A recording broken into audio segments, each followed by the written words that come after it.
नमो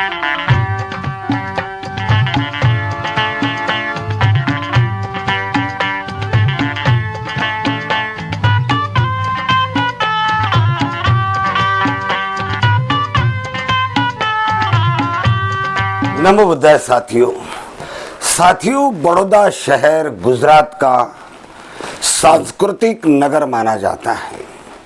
बड़ा सुंदर शहर है और जैसे कि नाम है सांस्कृतिक नगर, लोग सचमुच बड़े सुसंस्कृत है।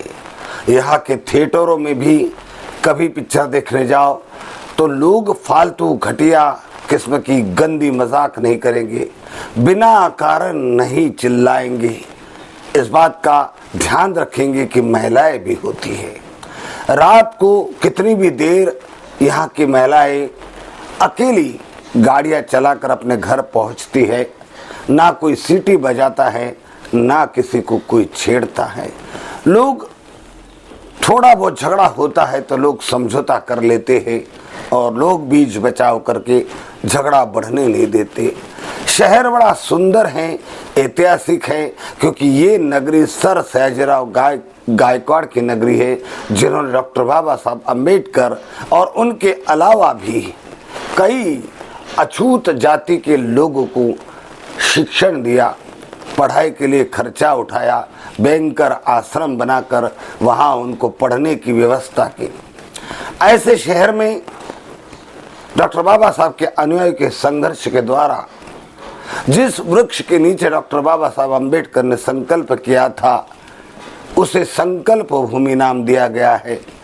और फिर संघर्ष चला कि डॉक्टर बाबा साहब के इस संकल्प के कारण भारत में सामाजिक बदलाव आया, सामाजिक परिवर्तन हुआ, भारतीय संविधान बना। तो इस महान संकल्प को दुनिया याद रखे, इसलिए यहाँ कोई स्मारक होना चाहिए। तो यहाँ डॉक्टर बाबा साहब अम्बेडकर संकल्प भूमि स्मारक का गुजरात सरकार ने निर्माण किया है। इस स्मारक का अभी तक तो उद्घाटन नहीं हुआ, लेकिन इस स्मारक को और इस संकल्प भूमि को देखने के लिए दूर दराज से लोग आते रहते हैं। 23 सितंबर को बहुत बड़ा संकल्प दिवस महोत्सव मनाया जाता है। उस रोज भारत के कोने कोने में से डॉक्टर बाबा साहब के अनुयायी उपस्थित रहते हैं। बौद्ध लोग पंचशील के झंडे, पंचशील के तमगे के साथ सफेद वस्त्रों में आते हैं। यह लुम्बिनी बौद्ध विहार है। लुम्बिनी बौद्ध विहार ऐसे मौके पर श्रमण शिविर का आयोजन करता है, महिला प्रशिक्षण का शिविर का आयोजन करता है और भिक्षु संघ बनाकर भिक्षु संघ इस रैली के आगे आगे चलता है और उपासक संघ, समता सैनिक दल, स्वयं सैनिक दल, भीम आर्मी के लोग उस महारैली के पीछे पीछे चलते हैं। इस तरह से 23 सितंबर का महा कार्यक्रम यहाँ आयोजित होता है। ऐसे शहर में आए दिन दलित, डॉक्टर बाबा साहब अम्बेडकर के अनुयायी, बौद्ध के उपासक इस भूमि के दर्शन करने के लिए आया करते हैं। तो उनके ठहरने का कोई इंतज़ाम होना चाहिए। वे रात को अपने बच्चे, अपने पत्नी के साथ सुरक्षित रह सके, रात को रुक सके, उनके नहाने धोने का इंतज़ाम हो सके। ऐसे अतिथि गृह की बड़ौदा शहर को बहुत ज़रूरत है। और ये बात कई बार शाक्यमुनि चैरिटेबल ट्रस्ट के माध्यम से हमने उठाई है, पूरे गुजरात के लोगों को समझाई है। तो उस बात का इंतज़ार आज पूर्ण हुआ।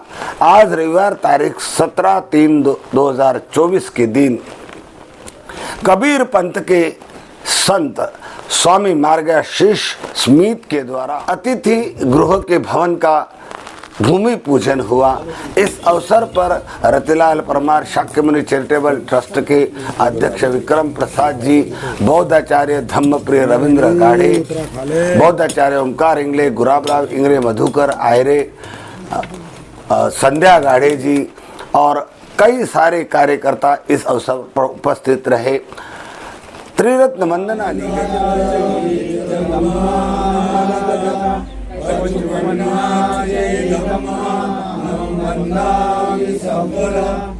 और इस अवसर पर सभी ने अपने विचार व्यक्त किए। स्वामी जी का सत्कार हुआ। स्वामी जी ने संत कबीर के विचारों को रखते हुए लोगों को बताया कि लोगों ने संत कबीर और संत रविदास, बाबा साहब अम्बेडकर के विचारों पर चलना चाहिए, बुद्ध के विचारों पर चलना चाहिए, अंधश्रद्धा और पाखंड से निकलना चाहिए।